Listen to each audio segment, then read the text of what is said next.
Assalamualaikum warahmatullahi wabarakatuh. Alhamdulillahi rabbil alamin.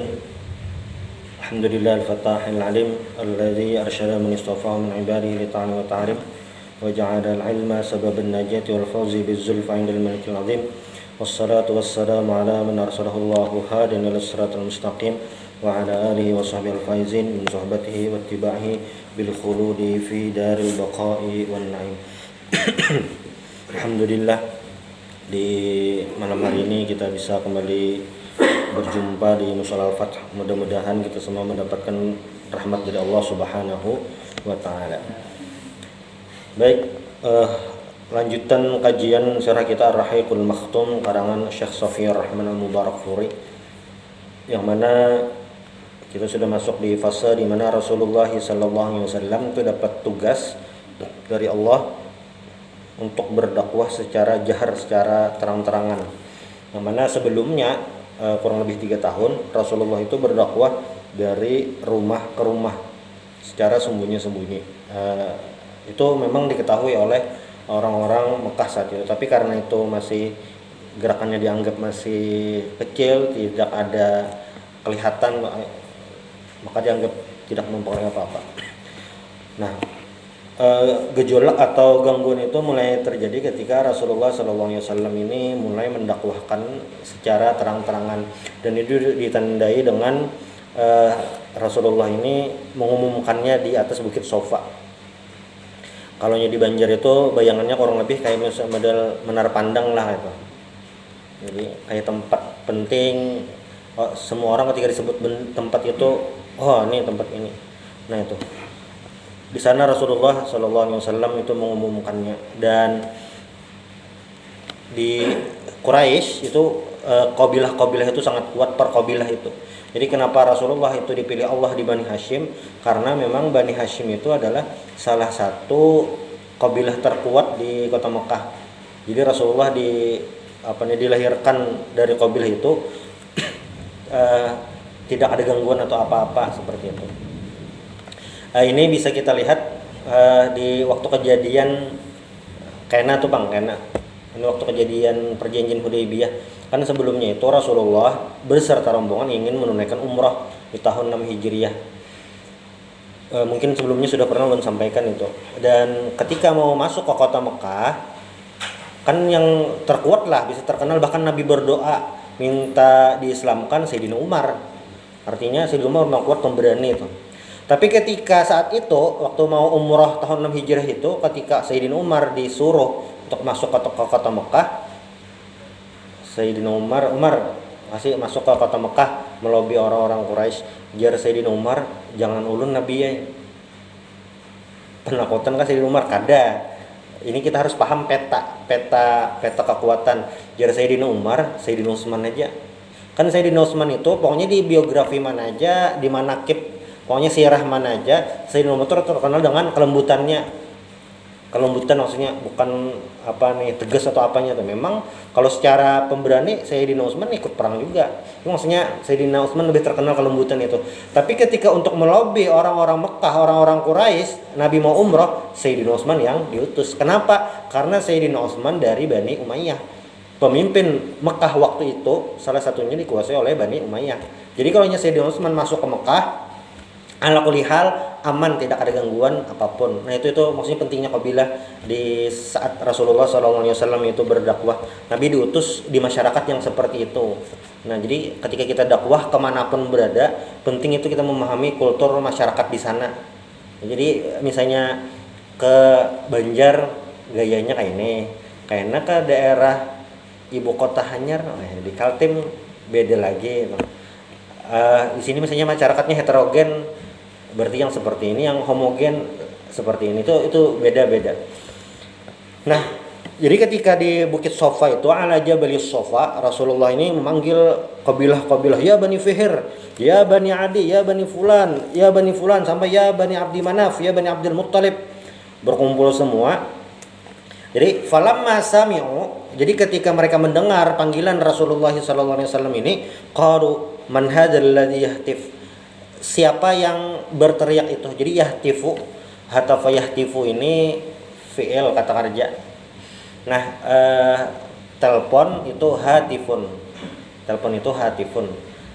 Bahasa dasarnya walaupun ada al-mahmul itu bisa juga. Cuma hatif lah itu bahasa umumnya. Nah, kalaunya di kitab-kitab dahulu, kitab-kitab yang klasik, mufradat hatif itu dipakai, tapi itu untuk suara yang tidak berbentuk. Kayak di kitab Nawadir itu adalah kitab tentang kisah-kisah ngarannya Nawadir. Nawadir itu artinya nadir itu jarang. Ini kisah-kisah yang ajaib. Bujur atau kada tuh urusan belakangan katanya. Maksudnya kitab Nawadir ini kisah-kisah yang luar biasa gitu. Nah, biasanya di kitab Nawadir itu ada sami'a hatifan, mendengar suara, misalnya masuk ke goa, sami'a hatifan, mendengar suara tanpa ada orangnya. Nah, itu hatif. Jadi mufradat hatif itu sudah dipakai di masa lalu, tapi digunakan untuk suara yang tidak berwujud. Tapi di bahasa kontemporer hari ini, hatifun itu dipakai untuk telepon. Nah, itu fleksibelan bahasa Arab bisa berubah. Lagi sayyarah. Nah, sayyarah itu sudah dipakai, mufradat kosakata sayyarah itu sudah dipakai di masa lalu. Di Al-Qur'an ada di surah Yusuf. Sayyarah itu disebutkan. Tapi di surah Yusuf itu sayyarah di sini adalah kafilah dagang. Itu kan stop di sumur, lalu itu yang membawa Nabi Yusuf. Itu bahasanya sayyarah. Tapi apakah sayyarah di sana artinya mobil? Bukan. Tapi di masa sekarang sayyarah itu dipakai untuk mobil itu. Sama kayak tas. Kalaunya dahulu bahasanya mihfazah. Cuma kalau untuk hari ini ngarannya haqibah. Jadi bilanya ada buku bahasa Arab memakai tas itu mihfazah jadul. Nah, itu buku jadul katanya. Buku jadul. Jadi ada perubahan-perubahan yang seperti itu. Nah, jadi pertanyaan tadi, maladzi yahtif, siapa yang bersuara ini, maksudnya dari jauh suara terdengar tapi tidak terlihat orangnya. Lalu qalu Muhammad, ini Muhammad. Nah, berarti ini bukan sembarangan nih. Bukan orang gila nih pasti. Fasra'an nasu ilahi, maka orang-orang bergegas ke sana dan berkumpul, masing-masing yang tahu datang ke sana. Bahkan sampai ini hatta innar rajula idza lam yastati ay yukhrija ilaihi arsala rasulan. Sampai-sampai kalau ada orang yang tidak bisa ke sana, sedang ada keperluan, ada hajat, itu mengutus orang lain. Datangnya kan Bang itu. Datangnya kan. Nah, itu bahasanya. Sampai berkumpul, nah baru Nabi Muhammad ini memainkan psikologis para pendengarnya. Ujar Nabi, ini kata-katanya yang luar biasa. Lau ara'aitukum, lau akhbartukum. Bagaimana pendapat kalian seandainya, ujar Nabi nih, aku kabarkan di balik bukit ini akan ada pasukan berkuda yang akan menyerang kita. Akuntum musaddiqiyya, apakah kalian membenarkan perkataanku? Nah, lalu jawaban mereka ini meyakinkan, na'am, ma jarrabna 'alaika kadziban. Ya, kami tidak pernah mendengar engkau berdusta. Ini pasti benar nih. Seandainya jar Nabi ini ada pasukan berkuda, percayakah? Percaya kami. Nah, kena nih dah. Masuk dah. Nah, lalu jar Nabi, fa inni nadhirun lakum baina yaday azabun syadid. Aku memberi peringatan kepada kalian tentang akan ada azab yang pedih. Tentang apa ini? Tentang beriman kepada Allah Subhanahu wa taala. Lalu setelah Nabi berkata itu, kata-kata kuncinya tadi lalu Nabi lebih memperingatkan, wahai orang-orang Quraisy, berimanlah kepada Allah, selamatkan diri kalian. Sesungguhnya ujar Nabi, saya tidak bisa memberi manfaat atau mudarat kecuali Allah Subhanahu wa taala. Maka sembahlah Allah Subhanahu wa taala, berserahlah kepada Allah Subhanahu wa taala. Nah, itu.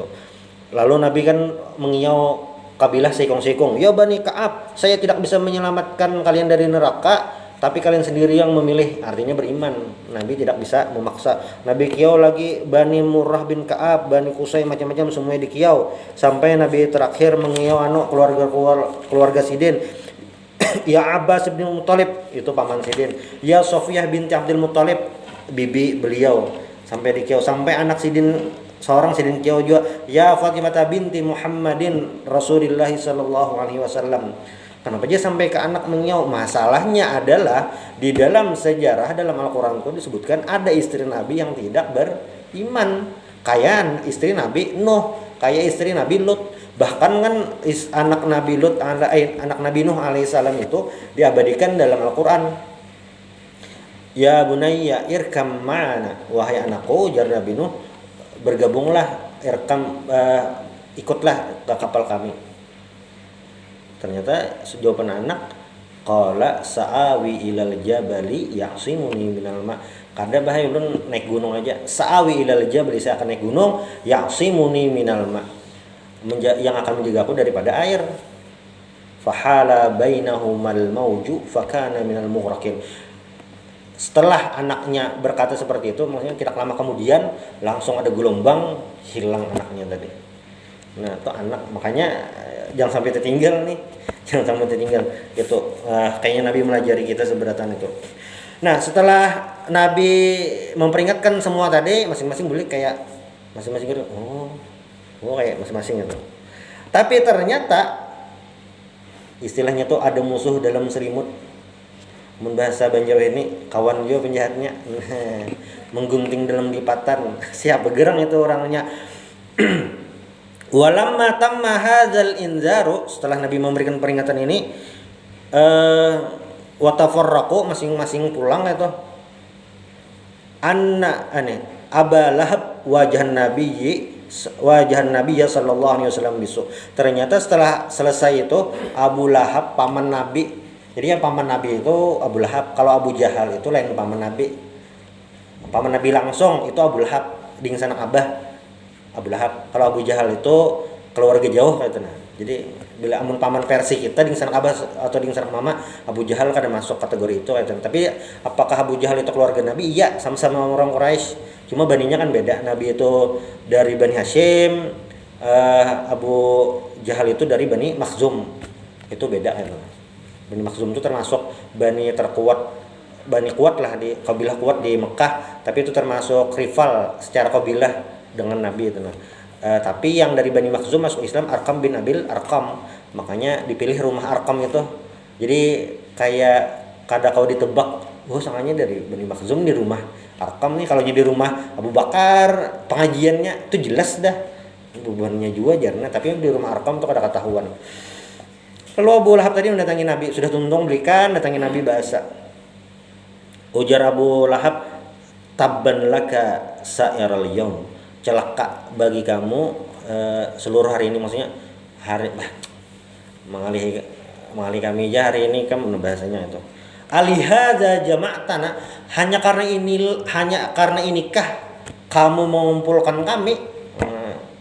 Majer mengalih kami aja gini aja kasarnya kumpulkan, kira bagi duit, bagi BLT, kira bagi minyak murah, mah dah hingit wara membuangi bensin aja. Nah, maka adalah tidak lama kemudian yang kata-kata Abu Lahab yang tabban laka sa'iral yaum ini dibalas oleh Allah Subhanahu wa taala, langsung bahasanya jelas tanpa ada tidak ada singgungan atau apa nih, bahasanya jelas belak-belakan.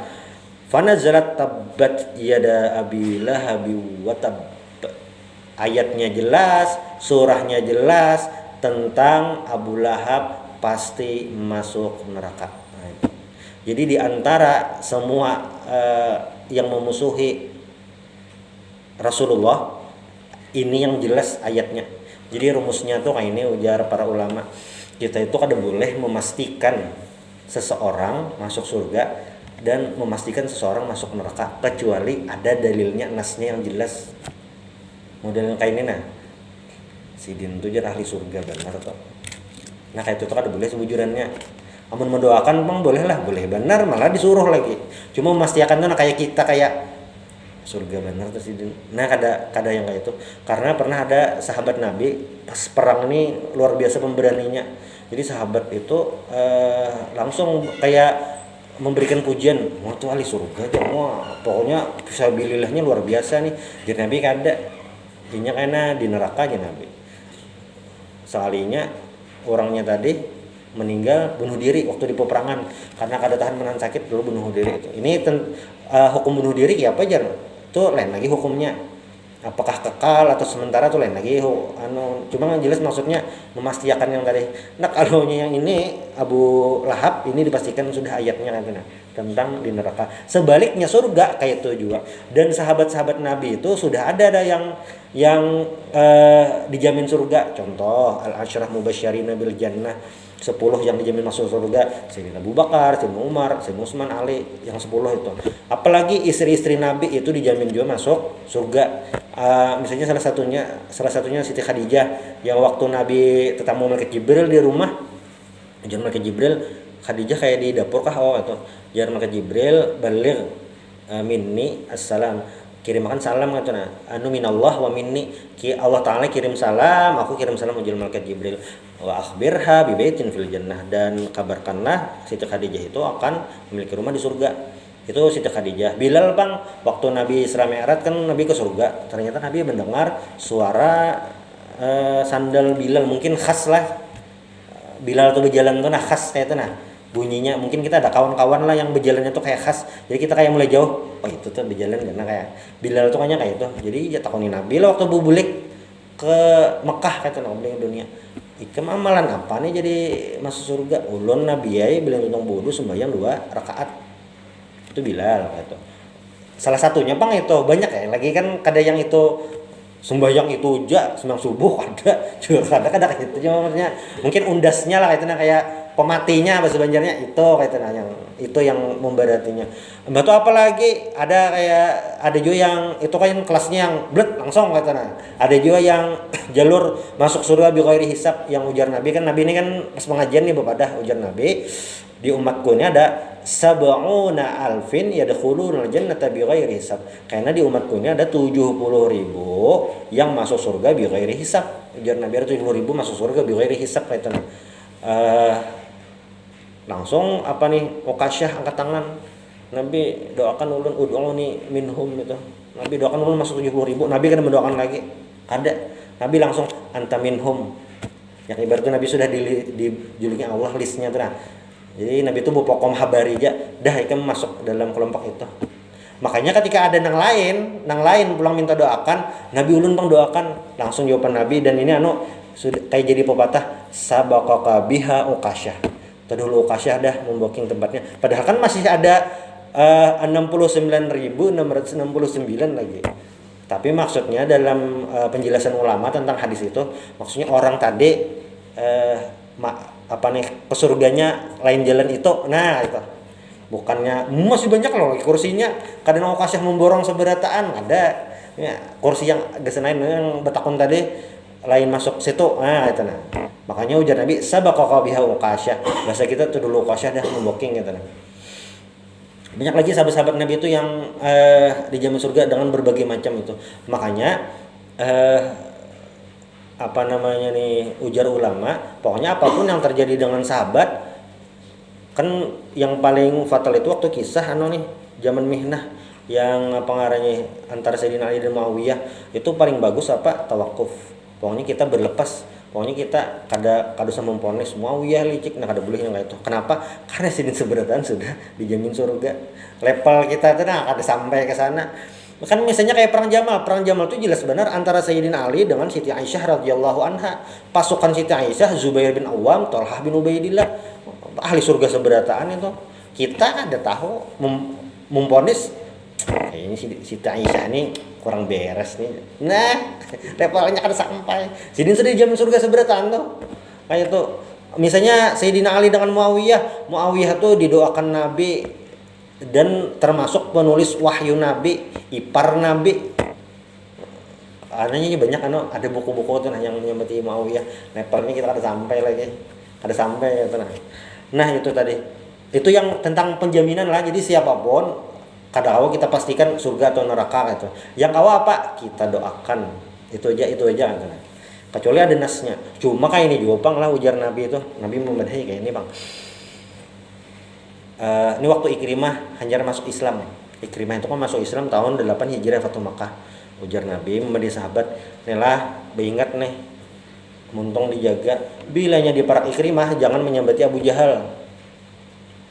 di parak Ikrimah jangan menyembelih Abu Jahal. Padahal apa? Abu Jahal itu fir'aunu hadzil ummah. Jahatnya luar biasa, menyakiti Islam luar biasa. Tapi ujar Nabi, di parak Ikrimah jangan menyembelih Abu Jahal. Ikrimah itu kan masuk Islam itu nah. Jangan Abi Hikam berarti mencari benar sakit hati. Jangan sampai kayak itu Nabi. Nah, itu. Makanya ada ulama juga yang memadahkan kayak ini. Surah Al-Hab ini jangan jadi amalan. Kenapa? Karena Abu Lahab ini walaupun kayak itu paman Nabi. Nah itu. Jadi amalan itu kadang 5 kali sehari dibaca terus kada. Ini buku kada kayak itu ada. Itu ada yang ulama memedahkan kayak itu nah. Karena apa tadi? Kan Nabi kasihan kata nah itu benar aja. Bukan kada boleh lah. Ini apa juga Ustaz nyijar kada boleh baca Al-Lahab aja maka Al-Qur'an juga kada. Maksudnya masalah menyinggung yang tadi. Makanya penting itu benar. Itu ada bahasanya. Nah, dengan setelah kepulangan ini, maksudnya pulang dari ini, orang-orang masih kayak langsung populer Nabi dengan dakwahnya tadi. Paling tidak itu secara promosi itu sudah kena benar nih. Nah, dan orang-orang Quraisy, pembesar Quraisy melihat itu bukan sekedar ajakan biasa, ini akan mempengaruhi status sosial kita, akan mempengaruhi keadaan sosial kita. Ujar orang Quraisy, ekonomi masuk juga kah? Masuk. Ini kayaknya jadi bahaya ancaman nyata. Makanya setelah itu pembesar Quraisy ini rapat dadakan musyawarah intern nih tingkat tinggi. Bagaimana ini mengatasi ini? Langsung ditimpas ke tampar Nabi Muhammad kada awak itu, kabilahnya melindungi. Ada datangi ke rumah, datangi bawa pakai parang kada kayak itu kada awak itu. Maka jarano Bani Hashim itu kada seberatan Islam. Ya, bujur kada seberatan lagi Islam, tapi ini menjaga kabilah. Kayak itu. Jadi kan kawa setitimpasnya, setetamparannya kada kawa, jadi tetap menjaga. Abu Thalib itu belum Islam pasti menjaga Nabi gitu. Kadang tampar hanya lain juga agama kada kayak itu, kada pasti menjaga gitu. Makanya rapat nih orang-orang Quraisy ini rapat. Rapat apa? Kayak apa kita membendung dakwah Nabi Muhammad ini? Rapatnya bujur-bujur. Siapa kita membendung nih, Jan? Rapat ini menunjukkan bahwasanya pembesar Quraisy ini sudah memperkirakan gerakan Nabi Muhammad ini akan membawa perubahan. Buhan Sidin tuh percaya. Buhan Sidin tuh lah kada percaya Nabi Muhammad, tapi yakin gerakan ini membawa perubahan. Yakin bener. Makanya rapat jakanya, alah paling tengah jalan orangnya habisan nih. Alah paling tengah jalan habis bensin nih. Alah paling zamannya ini karena hilangan. Tapi kan orang-orang Quraisy tadi yakin apa yang dibawa Nabi Muhammad ini akan melakukan suatu perubahan besar. Yang rivalnya aja percaya nih membawa perubahan. Berarti orang-orang muslimnya pasti lebih daripada itu. Jadi rapat nih. Siapa kita membendung nih? Kayak ini aja. Kan tetuhannya tuh Al-Walid bin Mughirah. Al-Walid bin Mughirah ini abah Khalid bin Walid bin Mughirah. Jadi Khalid ini termasuk darah ningrat, itu darah birunya pembesar Quraisy lah itu. Makanya masuk Islamnya tuh luar biasa itu. Pendapat Nabi Muhammad nih kita apa ya beri gelar apa ya? Itu jar masyarakat pian aja dulu jar mulai pandir. Pian aja memilih apa nih kita sematkan gelar apa Muhammad nih. Bukan ikam bikin dulu kayak aku menilai kayak aja betul tunjulan. Kayak aja jar Muhammad nih kita propagandakan dukun. Lain dukun. Jelas bener lain dukun. Mantra dibacanya lah kada. Komat kamit muntungnya kada juga lah lain dukun. Gila lain dukun ya. Rapat nih kita pada orang gila aja. Kan menang gila. Jelas bener orangnya waras. Ya padahal kan gila. Maksudnya Muhammad gila kada awak itu kan orangnya waras. Apa nih kita harus sepakat nih menuduhnya tuh sepakat jangan di situ memadahi gila situ dukun kita aja kada bersatu. Aja tukang syair aja kayak pujangga maksudnya ya pujangga itu kan manis di lidah aja gitu manis di lidah pahit di hati gitu kada lain ya tukang syair nih aja. Nah ini jajanannya pas nih tukang sihir kada pas juga. Desarin tukang sihir adalah mempaulah orang perang maya orang santet ada adalah ini manu boneka spirit doll kada dia lah spirit doll belum ada lagi. Tukang sihir kan bukan ini Setelah rapat lama, kayaknya paling pas yang terdekat, yang agak masuk akal tukang sihir aja. Kenapa? Karena kan sihir ini adalah yufarriq bihi bainal mar'i wa abi. Tukang sihir itu yang bisa memisahkan antara seseorang dengan ayahnya, anak dengan ayah, itu seseorang dengan saudaranya, sesama saudara. Tukang sihir itu yang bisa, suami istri, tukang sihir itu yang bisa. Kayaknya ini paling pas nah tukang sihir. Maka yang dipropagandakan apa? Muhammad sahir, Nabi Muhammad itu tukang sihir. Itu yang mereka gunakan untuk propaganda, untuk mewanti-wanti orang-orang agar tidak masuk Islam. Itu yang mereka sepakati. Walaupun penyematan tukang sihir ini kurang pas juga, cuma itu paling menurut mereka yang paling pas. Nah, kenapa ini disiapkan? Karena musim haji sudah dekat. Kalau seandainya ini mereka sudah memprediksi. Kalau seandainya Muhammad ini berani berdiri di atas Bukit Sofa mengumumkan tentang dakwah, berarti Muhammad ini akan berani mendakwahi para jamaah haji yang datang ke Mekah. Makanya sudah antisipasi. Nah, dan itu memang benar-benar terjadi. Jadi Nabi Muhammad dakwahnya ke Mekah, luar Mekah, ada festival atau ada Suk Uqad, dengarnya pasar Uqad. Itu salah satu pasar di mana dipertandingkan syair-syair. Nabi datang situ juga, dakwah semuanya sampai ke musim haji ya juga. Jadi kayak pas musim haji itu buhan Quraisynya hati-hati, Muhammad tukang sihir. Nabi Muhammad kayaknya situ dakwah katanya. Jadi kayak masing-masing promosi lah waktu musim haji tadi, bawa kekuatan dia. Itu sudah dilakukan gitu. Itu langkah pertama. Lalu yang kedua apa? Orang-orang Quraisy itu menghina orang-orang muslimin, menghina dengan segala macam hinaan, membuli lah. Namun kayak wah ini membulinya berarti di medsos. Meleh itu siapa? Bener orang miskin itu, bener orang kada berduit. Nah, karena memang banyak yang masuk Islam waktu itu memang orang yang menengah ke bawah gitu. Jadi dibully sampai banyak ayat-ayatnya tentang bulian kepada Rasulullah SAW. Nah, banyak ayat-ayatnya tuh tentang bulian tadi. Dan Allah Ta'ala itu menguatkan Rasulullah. Summa sabatahu Allahu wa amaru bima yadhabu biha daddiq. Ujar Allah Ta'ala menguatkan Rasulullah itu di surah Al-Hijr ayat 98-99, fasabbih bihamdi rabbika wa kum minas sajidin wa'bud rabbaka hatta ya'tiyakal yaqin. Bertasbihlah, memuji Allah Subhanahu wa taala, dan jadilah kamu termasuk orang-orang yang bersujud dan sembahlah Allah Ta'ala sampai kamu meninggal. Maksudnya jangan diperdulikan orang-orang tadi as-sukhriyah, al-istihza, hinaan, celaan tadi jangan diperdulikan, tetap berdakwah, tetap menyembah Allah Subhanahu wa taala. Sekali memposting, istilahnya sekali memposting tentang ajakan sholat berjamaah misalnya, wah yang komen 5.000 isinya menyembah berataan sekalinya. Lalu apa aja Allah Ta'ala, biar aja harus diherani, ajakan istilah ini harus dilihati gitu, postingannya biar aja orang terserah aja. Nah, istilahnya itu. Lalu apa lagi? Nah, yang mereka lakukan selain menghina tadi, mereka juga mengatakan apa yang disampaikan Rasulullah itu adalah sebuah cerita-cerita dongeng, sebuah khayalan-khayalan.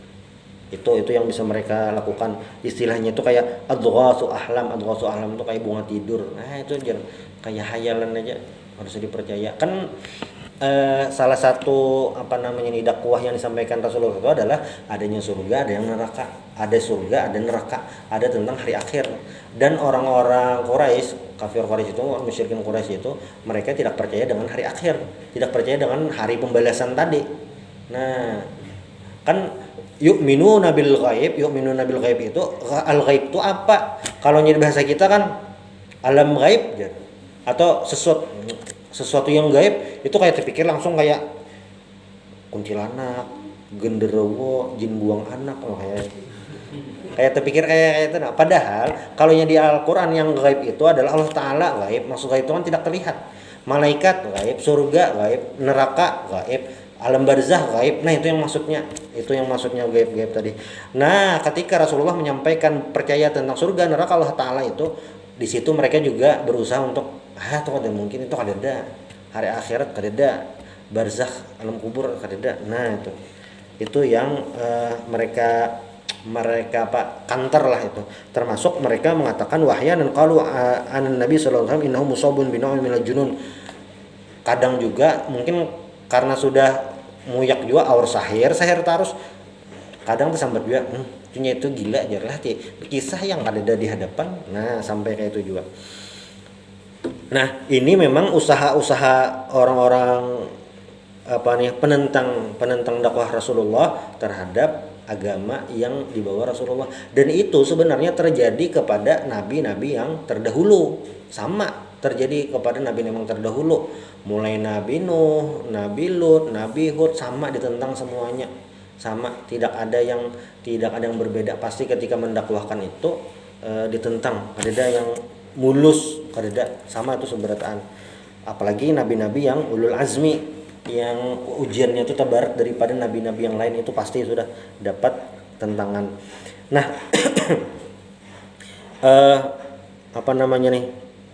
lalu sebenarnya yang mereka khawatirkan ini sebenarnya bukan sosok Rasulullah SAW, karena seluruh penduduk Mekah itu di bab sebelumnya kan kita bahas, mereka itu sepakat Rasulullah itu sebagai pribadi individual itu memang orang yang luar biasa, orang yang terpercaya, jujur, tidak melakukan apapun yang kada yang dahulu pemabok lalu jadi ustadz. Nah kadang-kadang itu artinya memang dari awal Nabi Muhammad ini memang track recordnya itu kada pernah bermasalah, kada pernah kayak itu, kada ada yang titik, kada ada memang dasar dari awal. Jadi kada ada yang foto-foto dahulu diungkit pulang, gasan menyerang, kada ada itu, artinya kada ada celah sedikit pun. Makanya mereka menggunakan yang istilah argumen itu yang lemah, kayak ini tidak mungkin, ini apa, di situ saja mereka bisa menyerang. Tetapi secara individu, secara ajaran yang Nabi bawa, apalagi Al-Quran, mereka tidak bisa menyerang sampai di situ.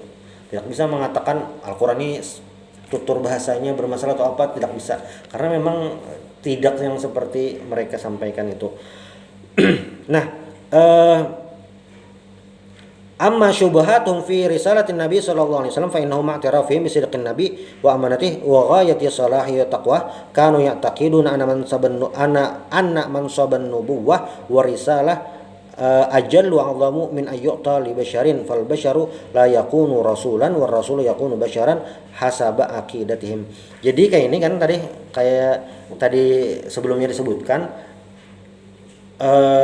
walaupun mereka itu menyerang ajaran Rasulullah, dakwah yang Nabi sampaikan, dalam hati kecil mereka tetap mengakui Rasulullah itu adalah sebagai individu yang terbaik, manusia yang terbaik, akhlak yang luar biasa. Itu pasti sudah, kalau istilahnya ada survei lah, ada yang menyebarkan angket, apakah Nabi Muhammad ini pembohong? Pasti 100% mengatakan jujur. Pasti itu sudah jelas. Nah, cuma yang agak bertentangan menurut mereka, ini menurut akidah mereka, bahwasanya kenabian, risalah itu ajaran dari Allah itu seharusnya atau lebih pantas diberikan kepada para malaikat. Manusia itu tidak memiliki kapasitas untuk menjadi nabi. Nah bahasanya itu fal basyaru la yakunu rasulan, manusia itu tidak cocok menjadi rasul, dan war rasulu ya la yakunu basyaran, dan rasul itu kada cocok gasan manusia. Nah falamma a'lana Rasulullah sallallahu alaihi wasallam an-nubuwwatihi wa da'a ilal iman bihi tahayyaru. Ketika Rasulullah itu mengumumkan bahwasanya beliau itu adalah nabi, beliau adalah rasul yang diutus, tahayyaru, mereka itu bingung. Jadi akidah-akidah mereka itu berpendapat bahwasanya nabi dan rasul ini kayaknya kada mungkin dari manusia. Tapi ketika Nabi mengumumkan beliau ini adalah nabi dan rasul, tahayyaru, mereka bingung. Di Al-Furqan ayat 7 itu disebutkan, mali hadzal rasul, kenapa aja rasul ini kayak ini, ya'kulut ta'ama, makan makanan, wa yamshi fil aswaq, berjalan di pasar. Kami ini beretikat bahwasanya Nabi dan Rasul ini pokoknya kada makan, kada berjalanan ke pasar, kada berantri minyak lamak, kada aja Nabi. Lalu Wa qalu inna Muhammadan bashar. Muhammad ini bashar, manusia juga. Ma anzalallahu ala basyarin min syai'. Tidaklah, maksudnya kayak ada mungkin kan Allah Ta'ala menurunkan kepada manusia itu sesuatu tentang risalah tadi. Lalu Allah Ta'ala jawab dari Al-Quran. Jadi kalau ini kita belajar usul tafsir. Jadi kan ada usul tafsir, ada tafsir. Nyamannya atau raminya bilanya kita belajar tafsir di mana aja kita membacanya juga atau belajar di usul tafsir supaya waktu membaca tafsir itu lebih terami supaya kita paham istilah-istilah tafsir. Jadi istilah-istilah tafsir itu dibahas di usul tafsir. Salah satunya adalah asbabun nuzul sebuah ayat. Jadi ayat itu turun ada dua secara umum. Satu, turunnya itu takadum, maksudnya tidak ada sebab terdahulu langsung turun tidak sebab apapun. Lalu yang kedua sababi, ada sebabnya. Ada sebab turun ayat, gitu. Nah, termasuk ayat itu turun menjawab pertanyaan yang ada di masyarakat. Pertanyaan itu apa? Ada yang bertakon Nabi, hadangi jan Nabi dahulu. Itu. Atau ada permasalahan di masyarakat, ada kebingungan, turun Allah Ta'ala menjelaskan itu semua. Termasuk ketika ada pertanyaan dari orang-orang musyrik lah kepada Nabi atau mempertanyakan, turun ayat. Nah, surah Yasin itu asbabun nuzulnya adalah ketika orang-orang kufar itu, orang-orang Quraisy itu, orang-orang kafir Quraisy itu mempertanyakan Rasulullah nih, maksudnya kayaknya Muhammad ini nabi ya. Nah, makanya di surah Yasin itu kan Yasin, Al-Qur'anul Hakim, innaka laminal mursalin. Inna itu adalah huruf taukid. Inna, sesungguhnya engkau, lam itu laminal, kan laminal, lamnya itu lam taukid juga. Jadi ada dua huruf taukid di sana, inna di innaka dan laminal mursalin. Sungguh engkau termasuk dari rasul-rasul. Nah, jadi surah Yasin tadi turun mempertegas Nabi Muhammad itu memang rasul. Jawaban itu tadi. Nah, termasuk ketika orang-orang tadi kufar tadi, orang musyrik tadi mempertanyakan, nah, Pajar, Nabi ini sanya makan juga, ke pasar juga, menjaga di Banjar tuh mau nyoto juga sekalinya, makan soto juga, makan sate juga sekalinya kayak itu. Langsung dijawab Ta'ala, qul, katakan, man anzal kitab alladzi jaa'a bihi Musa nuran wa hudan linnas. Nah, bahasa nyamannya kita kayak ini najib Allah Ta'ala tuh. Nabi Musa dahulu tuh Bang. Nabi Musa itu kan nabi membawa ajaran gitu. Manusia gitu nah. Kenapa gerang jadi kayak itu kenapa jadi jawaban Al-Qur'an tuh kayak itu? Karena memang orang-orang saat itu mereka mengakui Nabi Musa itu nabi dan Nabi Musa itu manusia. Kenapa ketika Nabi Musa itu mereka mengakui nabi dan manusia, ketika Nabi Muhammad tidak diakui, maka sama, beda zaman aja nih, sama aja. Nah itu. Nah, tetapi pada intinya sebenarnya adalah setiap kaum nabi-nabi itu pasti ada pengingkaran, walaupun alasannya dibuat-buat, walaupun alasannya itu tidak masuk akal kalau kita ukur hari ini. Tapi yang penting mereka menolak tuh kayak ya kayaknya indah tuh indah ya, tapi indahnya macam-macam alasan apakah dibawa ke masjid, parut sakit lah, mata sakit lah, panci buntus lah, itu kayak macam-macam alasannya. Nah, termasuk yang itu tadi yang dahulu tadi. Nah, fal anbiya'u war rusulu la yakunu illa basyaran wala munafata bainal basyariyati war risalah. Jadi tentang ar-risalah dengan al-basyariyah itu tidak ada, maksudnya tidak berpengaruh. Artinya nabi itu diutus Allah untuk manusia, maksudnya manusia membawakan itu ya tidak masalah. Bahkan kalau dibalik itu nabi-nabi itu hanya dari manusia. Jin adalah nabi ada. Jadi para ulama memadahkan nabi-nabi di jin tuh ada, yang ada tuh nazir tuh kayak pemberi peringatan aja kayak itu. Makanya kan waktu Nabi sembahyang subuh itu kan di surah jin itu kan mendengar Nabi itu lalu hanya mendatangi Nabi bahasa dan masuk Islam. Dan waktu malamnya kan malam tuh, waktu di perjalanan pas malam tuh Ibnu Mas'ud ini mencari Nabi ada, hilang Nabi ini ada. Pas isoknya kan hanya Nabi berkisah, aku tadi ke alam jin Nabi diambil buah-buahannya mereka hendak minta dakwah kayak itu nah. Minta lah pokoknya masuk Islam gitu nah. Langsung Nabi kan ini di kalau jadi kita pikir tuh hubungannya lawan tentang kada boleh istinja pakai tulang. Nah gitu. Lalu ujar Nabi apa nih tulang bakas tuh nah jangan dipakai gasan istinja gitu nah karena itu makanan jin. Lain hintalo lakatan kopi pahit lah lain. Nah itu. Cuma orang kada pernah mengalahnya aneh bener untuk hok dan memikirkan nah orang kerasukan tuh kada pernah minta tulang. Udah kan carikan bang dia tulang ayam ada kopi pahit. Hadis Nabi itu jelas jin itu makanannya tulang gitu nah. Pidudok salah ben pidudok ada kalau lihat pidudok tuh anu item-itemnya kada ada tulang betajak situ kada ada juga. Jadi untuk siapa itu kada tahu bang lah bahasanya kada tahu tuh nanjaknya pas jin tadi anu ambilkan bang tulang ayam kremes. Itu dasar jinnya berarti dasar bujur jin karena ini dasar makanannya itu. Cuma jangan juga ada melihatnya tetangga nih misalnya tetangga. Si Din tuh lihat aja. Dia lagi nyimak untuk makan tulang ayam, tulang iwak dan jadi muka rumah dia. Begaduhan jin, kadang gaduhan jin memberi makan kucing. Kadang kucingnya jadi-jadian jin ya. Kadang juga ngalih bener kayak apa soal buruk aja orang. Itu yang ngalih itu nah. Jadi Nabi sampai ke alam jin gitu nah. Cuman ya ada cumanya Bang lah. Amun ada undangan alam jin kayaknya kada ulun sahoti juga pong gitu nah. Masalahnya kok pindah tebuliknya kayak apa? Kada tahu kayak itu nah. Itu kayaknya levelnya dasar yang level kawa bubulik gitu nah. Karena alamnya itu kita beda. Alam kita itu beda gitu nah. Alam kita ini beda. Itu jadi intinya nabi-nabi itu dari kalangan manusia gitu. Nah, dan anehnya juga selain Nabi Musa mereka mengakui Nabi Ibrahim, Nabi Ismail itu nabi-nabi juga dan mereka manusia. Kenapa ketika Rasulullah ini mereka bingung dari kalangan Nabi Muhammadnya manusia. Padahal Nabi Ibrahim, Nabi Ismail mereka mengakui itu nabi dan itu manusia. Aneh. Mengkiasnya tuh aneh itu nah. Oh belum lagi lah, dikit lagi lah. Nah itu yang apa namanya nih? Yang mereka bingungkan.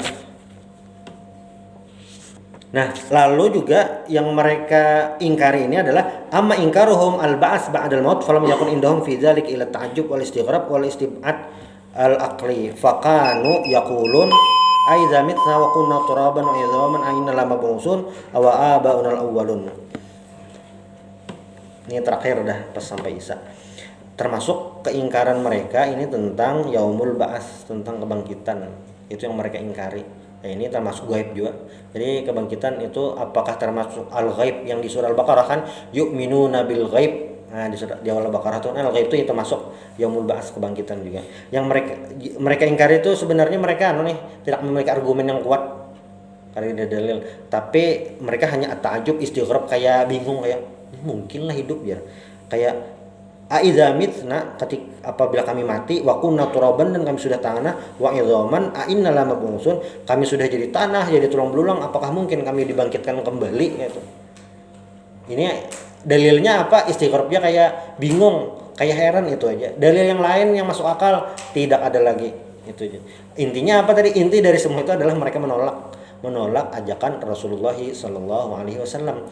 Jadi kalau kita berpikir bahwasanya orang-orang Quraisy, pembesar Quraisy itu mereka menolak itu karena kada percaya atau mengingkari, bukan itu, ada faktor lain. Kayak misalnya contoh Abu Jahal. Kalau Abu Jahal itu masuk Islam, intinya tuh kayak di bawah Nabi Muhammad. Nah, dan itu kayak di bawah kekanakan nih. Nah, kayak turun derajatnya kayak itu. Padahal kalau ditanya bagaimana pendapatmu tentang Al-Qur'an, wah mantap tuh Bang, luar biasa. Pokoknya diakui memang Al-Qur'an ini bukan bikinan manusia. Selanjutnya waqad waradda alaihim bi tafsirihim ma yajri fid dunya fa zalim yamutu duna ayulqa jaza zulmi. Insyaallah di pertemuan berikutnya minta redha subhanallah bihamdik asyhadu an la ilaha illa anta astaghfiruka wa atubu ilaik. Assalamualaikum warahmatullahi wabarakatuh.